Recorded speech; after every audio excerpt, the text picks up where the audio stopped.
هلو سويتي، ويلكم تو ماي تشانل. جالي الكومنت ده، كانت عايزه تعرف ازاي طولت شعري، فلو انتوا كمان مهتمين تعرفوا ازاي طولت شعري لغايه الطول ده وكمان ازاي بطوله 5 سنتي كل شهر، تابعوا الفيديو ده معايا للاخر. طيب قبل بس ما ابدا ادخل في الحاجات اللي انا كنت بعملها والحاجات اللي انا كنت بتجنب اعملها وازاي طولت شعري والحاجات دي، عايزه اقول ان الحاجات دي ما جاتش من يوم وليله. يعني انا ما صحيتش مثلا وقعدت اهتم بشعري مثلا شهرين 3 فشعري طول الطول دوت. لا، الحاجات دي اخدت مني وقت كتير قوي واستمراريه على ماسكات وحاجات كتير قوي علشان الشعر يبدا يكون اصلا بيطول بشكل صحي. يعني انا برضو مش عايزه شعري يطول وهو متضرر، فان انا اخليه يطول وبشكل صحي دي اخدت مني وقت وصبر ومجهود واستمرارية وتجارب في حاجات كتير قوي. فكنت عايزة اقول ان النقطة دي مهمة جدا قبل ما نبدأ نجرب اي حاجة من الحاجات اللي انا هقولها او نستمر على الحاجات دي. الحاجات دي هتاخد مننا وقت ومش هتبقى مجرد 3 شهور وخلاص على كده. لا، الحاجات دي المفروض ان احنا نكون بنستمر عليها لفترة طويلة جدا. فبس كده، يلا نبدأ في الفيديو ونشوف الحاجات اللي انا كنت بعملها. طيب تعالوا ندردش شوية كده قبل ما ندخل في تفاصيل الموضوع الكبيرة يعني، واكلمكم شوية عني لما كنت بفكر ان انا اطول شعري. في مراحل عمري انا كان شعري، يعني الفترة اللي ماما كانت بتهتم بيها ده كان شعري فيها طويل الى حد ما شوية. بعدين لما بدأت ادخل فترة بقى اللي هي اعدادي ومراهقة بقى واحنا في ايدينا نتخذ قرارات غريبة كده، كنت لو بشوف صورة اي حد معدي كده شعره قصير او شفت حد في الشارع شعره قصير كنت ارجع على طول لبابا بالمقص قص على طول، يعني مفيش تفكير بربع جنيه حتى. مع ان كانت في الفترة دي كان شعري كويس وبيطول بمعدل كويس. بس قعدت كذا فترة كده كنت كل ما شعري يطول اللي هو مثلا حاجة كده اقوم قصه، كنت دايما بجيبه كاريه، ما كنتش بخليه يعني يوصل حتى لكده، لا دايما كاريه. بعدين اول ما بدات ادخل فتره ثانوي كده بدات اشوف الناس اللي شعرها طويله وبيهتموا بيه وبيعملوا له كذا شكل وستايل وكده، فقررت في الفتره دي ان انا لا خلاص انا هطول شعري. كان ساعتها شعري كاريه، فبدات اجرب اي حاجه على اليوتيوب، يعني اي فيديو مثلا جرب حط مش عارفه ايه على شعرك نجربه، حط استخدم المنتج دوت مثلا نستخدمه. ومنطقيا الحاجات دي كانت اغلبها بالنسبه لكريستينا كانت بتمشي، بس في ناس كتير قوي لو مكاني وبتجرب الحاجات دي كان الموضوع هيختلف معاهم وكان هيبقى الموضوع مش حلو خالص بالنسبه لشعرهم. فباختصار كده انا جايه دلوقتي اكلمكم عن حاجات اي حد ممكن يكون بيعملها ومش هتضر شعره، علشان احنا بنتكلم في بيزكس يعني هي بتنفع لاي شعر. فخلينا نبدا في موضوع النهارده على طول ويلا بينا. طيب هقسم الفيديو ازاي؟ انا هقسم الفيديو ده لجزئين، جزء داخلي وجزء خارجي. يعني الداخلي الحاجات اللي احنا المفروض نكون بنهتم بيها بجسمنا من جوه، والحاجات الخارجيه طبعا الحاجات اللي هي الظاهريه بقى اللي هي ماسكات وحاجات زي كده. يبقى هنبدا بالجزء الداخلي، والجزء الداخلي هو عباره عن الحاجات اللي احنا بنهتم بيها باكلنا والشرب والعناصر اللي احنا المفروض نكون بندخلها لجسمنا تفيد شعرنا وتفيد جسمنا بشكل عام. اللي مش عارفني انا بهتم جدا جدا بالجزء الرياضي بالنسبه لي. ففي الفتره اللي انا كنت بقرر فيها ان انا اطول شعري انا كنت اوريدي كده كده برضو بتمرن بلعب فتنس وحاجات زي كده، وكنت برضو قبلها كنت بتمرن سباحه. فكان بالنسبه لي نظام الاكل يعني حاجه مهمه جدا. فكنت ساعتها بهتم قوي بان انا يكون الاكل بتاعي فيه بروتين فيه كارب فيه خضروات. بحب الفاكهه جدا، يعني انا من الناس اللي بتحب الفاكهه قوي. فكنت برضو بهتم ان انا اخد كل العناصر اللي ممكن تفيدني كبناء لجسمي وفي نفس الوقت تفيد شعري. من الحاجات اللي كانت مهمه قوي بالنسبه لي في الفتره دي ان انا اكون باكل بروتين كويس جدا، ان البروتين مهم جدا عامه للشعر بقى كطول وكغذاء وككل حاجه، وفي نفس الوقت مهم ان هو يبني العضلات. الحاجات اللي احنا المفروض نكون بنركز عليها في نظام اكلنا ان احنا نكون بناخد البروتين ونكون بناخد الخضروات عشان هي اللي بتدي العناصر الغذائيه زي الفيتامينات اللي هي A و B و D وكل العناصر عامه. هنهتم قوي بالبروتين. انا البروتين كان بالنسبه لي المصدر الاساسي فيه هو البيض والفراخ. انا مش من الناس اللي بتحب اللحمه قوي، فكنت بهتم قوي ان انا كل يوم اخد بروتين اللي هو البيض، واخد اللي هي مثلا الغدا وكده يكون فراخ مثلا او عامه في مصدر لحوم فيه. وفترة الصيام اللي عارف احنا في يعني كمسيحيين في الصيام ما ينفعش ناكل ولا بيض ولا نشرب لبن ولا لحمة ولا اي حاجة من الحاجات دي. فكنت بهتم قوي ان احنا برضو اخد البروتين بتاعي من حاجات زي الترمس مثلا او البقوليات عامة، الفول طبعا ده اساسي هكذا. فكان بالنسبة لي اساسي قوي ان انا اهتم بالجزء اللي هو الاكل كان بروتين. والخضروات طبعا حاجات يعني بديهيه اي حد ممكن ياكلها، كان اهم المصادر بالنسبه لي منها انا كنت باخد بنجر. البنجر فيه نسبه عاليه قوي من الحديد. ومن كذا برضو فيتامين تاني. كان البنجر بالنسبه لي مهم قوي، كنت بحطه في عصاير كتير قوي، ممكن ابقى انزل لكم فيديوهات للعصاير اللي انا كنت بشربها بحط فيها البنجر. وبابا كان بيحط البنجر في حاجات كتير قوي، منها ان احنا كنا بنحطه في الصلصه، فده كان مصدر حلو قوي لعناصر كتير بالنسبه لنا. وكده كده البتنجان والسبانخ والحاجات دي فيها حديد، وفي نفس الوقت فيها عناصر كتير قوي من اللي الشعر بيبقى محتاجها. طيب ده كده الجنب بتاع الاكل، اللي هو عندنا قلنا بروتين وقلنا الفيتامينات والحديد، برضو في كذا حاجه قلنا منها زي البنجر وممكن العسل الاسود برضو. الحاجات دي كنت بهتم قوي ان انا ما كنتش بستمر طول الوقت ان انا اكون باخدها كاللي هو بقى جدول وكذا، بس لا كنت بهتم في عامه في النظام الغذائي ان انا يكون باخد الحاجات دي كل يوم. مش بنفس الاكلات، كنت بغير في الاكل، بس ستيل انا العناصر دي لازم اكون باخدها، اللي هي بروتين وفيتامينات. تاني حاجه شرب الميه. شرب الميه حاجه مهمه جدا جدا، اذا كانت بقى ترطيب الشعر، اذا كانت ان هي بتساعد ان الاكل يمتص كويس وتنقله لكل الاجزاء في الجسم وهكذا. الميه كانت بالنسبه لي حاجه مهمه جدا جدا، لازم اشرب طول الوقت ميه. عادي ما كنتش بعرف التزم قوي ان انا اكون بشرب ميه بالقدر اللي انا محتاجاه طول الوقت، بس كنت بحاول طول الوقت ان انا اخصص ازازه كده ليا، ان انا يعني احسب طول الوقت انا شربت فيها قد ايه، فمثلا احط ازازه على جنبي طول الوقت لتر، واشرب مثلا وارجع املاها، واحاول اظبط شويه من المعدل اللي انا بشربه في الميه. تالت حاجه والاخيره في الجزء الداخلي في الجسم هو الفيتامينات. انا يعني للاسف عندي انيميا، فانا كنت بحتاج طول الوقت ان انا اخد فيتامين بتاع حديد، والفيتامين بتاع الحديد هو طول الوقت بيبقى معاه برضو عناصر تانية، يعني مش بيبقى حديد بس، بيبقى فيه زنك وفيتامين ب وكذا حاجة تانية. ده كنت بهتم قوي ان انا احاول طول الوقت ان انا اخده، ما كنتش بستمر عليه الفترة بصراحة كاملة واوقفه، لا كنت يعني الانيميا كانت عندي قليلة شوية، فكنت بحاول ان انا استمر فترة مثلا ان انا اخد الفيتامين بس عشان جسمي ما يتعودش عليه، ففترة اخد الفيتامين وفي نفس الوقت فترة اخد مثلا عسل اسود وبنجر وزي ما قلت هكذا. فلو هنصح بموضوع الفيتامين لا خالص، لو احنا جسمنا مش محتاجه ما ناخدهوش ابدا، نهتم قوي بان احنا نكون بناخد العناصر اللي شعرنا محتاجها من الاكل. بس دي حاجة كنت باخد برضو فيتامين د علشان الاعصاب عندي، هو مفيد جدا للشعر، بس برضو لو احنا مش محتاجينه مش لازم ان احنا ناخده خالص، يعني دي حاجات انا كنت باخدها بس مش بنصح بيها ان حد ياخدها، انا كنت باخدها علشان بس يعني الحاجات دي اوريدي عندي قليله والمفروض ان انا اكون باخدها. بس كده ده الجانب الداخلي. ندخل بقى على الجانب الخارجي والحاجات اللي انا كنت بعملها لشعري من ماسكات وحاجات يعني المفروض نتجنبها وحاجات المفروض نعملها. الخارجي انا هقسمه لجزئين، حاجات انا كنت بتجنب ان انا اعملها علشان دي عارفه ان هي بتضر الشعر، وحاجات انا كنت طول الوقت بستمر عليها وبحاول اواظب طول الوقت عليها، هي حاجات بتطول الشعر.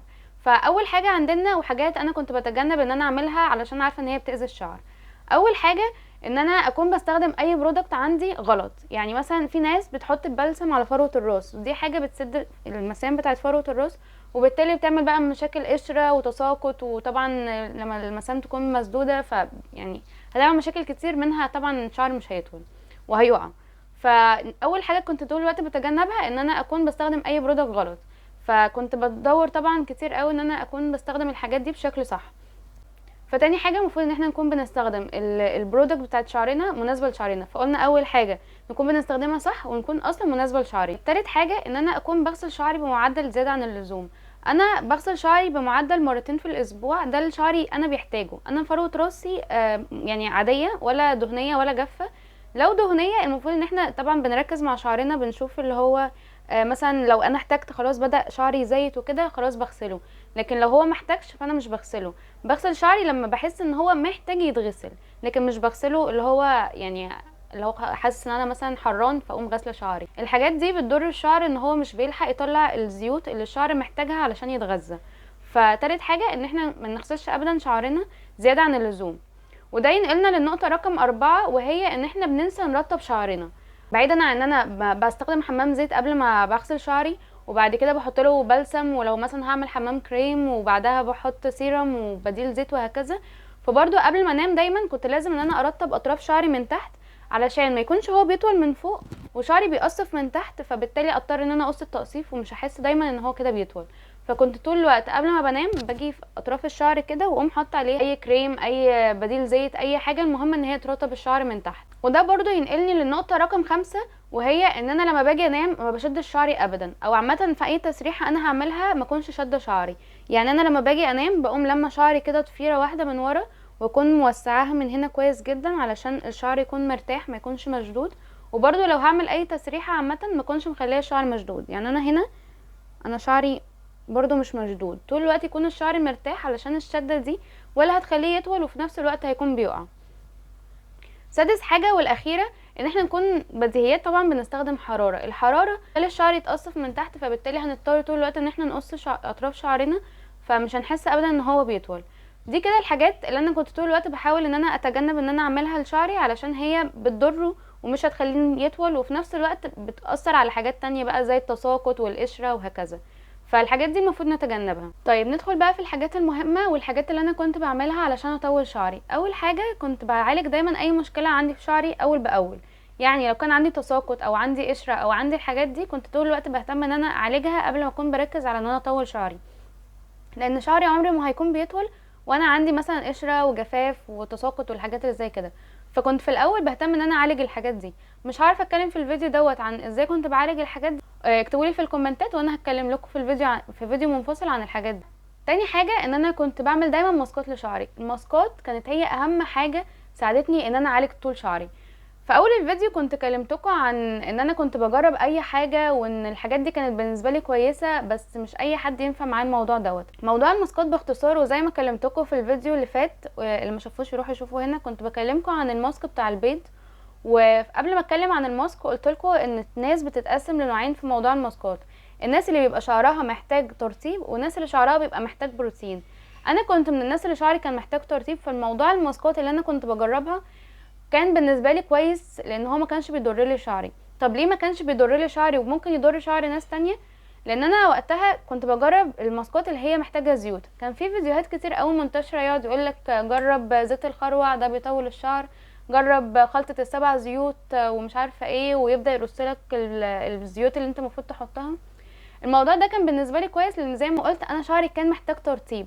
بس لو حد تاني فروة راسه دهنية الموضوع هيقلب معاه بشكل بشع جدا، بالذات لو حط زيت زي زيت الخروع مثلا، هيبدأ يسد لهم مسام الشعر ويطلع لهم قشرة وحاجات لا صعبة كتير قوي. ففي البوينت دي احنا نكون بنعمل ماسكات، بس نكون بنعمل الماسكات اللي شعرنا محتاجها. نبقى نشوف شعرنا محتاج ماسكات ايه ونبدأ نحط الماسكات دي على اساسها، لو شعرنا محتاج ترطيب او شعرنا محتاج بروتين. فتاني حاجة زي ما قلنا هي الماسكات. تالت حاجة ان احنا نكون بنعمل مساج. المساج هيفيد شعرنا بكل المقاييس ومحدش عمره هيتضرر من موضوع المساج. المساج نكون بنعمل مساج لفروة راسنا وقت ما نكون حاطين الماسكات، ده هيساعد ان الشعر يشرب الماسكات دي احسن. وفي نفس الوقت انا كنت فترة بستخدم مية الروزماري، هعمل لكم فيديو منفصل عنها في تجربتي بتاعتها الكاملة، بس كنت بستخدمها في فترة ان انا كنت بحطها على فروة راسي بالليل وابدأ اعمل مساج لفروة راسي.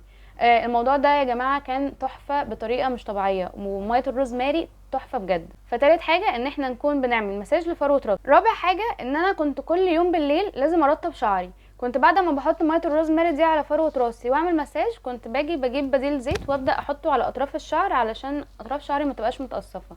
فكنت بحط دوت ودايما اهتم ان انا ارطب شعري بالليل. طيب ده هينقلني بقى للنقطة رقم 5، وهي ان انا كنت بقص اطراف شعري. في ناس تقعد تقولك قص اطراف شعرك بمعدلات منتظمه وهكذا، واللي هو قصه كل 3 شهور كل 4 شهور وهكذا. الموضوع ده كان اسوأ حاجه جربتها في فتره ما. كنت فتره كده كان ساعتها جه شعري كنت حاسه ان هو ما بيطولش خالص، اللي هو مهما عملت ماسكات ومهما حملت حمامات زيت ومهما اهتميت بيه شعري ما كانش بيطول خالص. وده كان نتيجه ان انا كنت كل 3 شهور بقص شعري، فيدوت كان المعدل اللي شعري بيطوله في الفتره دي كنت انا بروح اقصه، فما كنتش ببقى عملت اي حاجه. مع ان انا الاهتمام اللي انا كنت بعمله لشعري بماسكات وترطيب وكل الحاجات دي كان شعري اوريدي مش متضرر ان انا اقصه. فان احنا نقص شعرنا بس مش لازم على فترات منتظمه. احنا يدوبت نقص شعرنا لما نحس ان هو محتاج يتقص، لما نحس ان احنا يدوبت عايزين نسوي اطراف شعرنا او ان اطراف شعرنا متقصفه فاحنا عايزين نقصها. لكن غير كده مش لازم فترات منتظمه ونبدا نحسب بقى اول 3 شهور ومش عارفه الشهر اللي مش عارف ايه والقمر الايه، لا الكلام ده كله ملوش اي 30 لازمه. احنا نقص شعرنا وقت ما نحس بس ان هو محتاج يتقص. طيب النقطه رقم 6 والاخيره ان انا كنت بعمل سكراب لفروه راسي. الموضوع دوت ما كانش على فترات منتظمه ولا على اي حاجه. انا كنت بحط على الشامبو معلقه قهوه واقلبهم وخفف دايما الشامبو بشويه ميه وابدا اعملهم في فروه راسي. وانا بنضف اي حاجه ببدا اعملها. القهوه بتعمل سكراب خفيف كده لفروه الراس، لازم يتغسل كويس جدا. القهوه كانت بتساعد ان هي تعمل تنشيط للدوره الدمويه بتاعه فروه الراس. في نفس الوقت لو في بقايا مثلا اي دهون او الحاجات دي كانت برضو بتشيلها، بتعمل سكراب خفيف كده برضو. فالموضوع ده كان حلو جدا. ما كنتش بعمله على فترات منتظمه، لا يعني كنت ممكن كل فتره وفتره اعمل الموضوع ده. الموضوع ده هيبقى حلو جدا للناس اللي فروه راسها دهنيه. هيفيدهم قوي في ان لو في اي بقايا زيوت والحاجات زي كده هو هيكون بيشيلها. بس كده، دي الحاجات اللي انا كنت بعملها علشان اطول شعري. كنت بهتم بالجزء الداخلي، وفي نفس الوقت كنت بتجنب اي حاجه سلبيه ممكن تضر شعري. وكنت بركز على حاجات زي الماسكات والترطيب والحاجات اللي زي كده ان هي تطول من شعري. بس كده انا خلصت الفيديو. دي كانت كل الحاجات اللي انا كنت بتجنب ان انا اعملها، والحاجات اللي انا كنت بواظب ان انا اعملها دايما. الحاجات دي فرقت قوي في ان هي تطول شعري، وان هي لغايه دلوقتي تخليني شعري يكون بيطول 5 سنتي في الشهر، مش بس ان هو يكون 2 سنتي او 3 سنتي. والحاجات دي الماسكات والترطيب وان انا اتجنب طبعا الحاجات السيئه اللي هي بتكون بتبوظ الشعر. كل دوت بيفرق اصلا، مش بس في طول الشعر، لا، في ان هو يكون الماسكات. في ماسكات كتير قوي بتساعد ان هي تعالج من التساقط وتعالج من القشره والحاجات دي. فهنكون بنطول شعرنا وبشكل صحي، وبنتجنب كل الحاجات اللي هي ممكن تكون بتضايقنا في شعرنا. فبس كده، اتمنى الفيديو يكون عجبكم ويكون فدتكم في الموضوع التطويل كمان. الفترات الجايه هكون بنزل لكم كذا فيديو عن ماسكات انا جربتها، ولو برضو لقيت ماسكات جديده هنزل لكم برضو ريفيو عنها.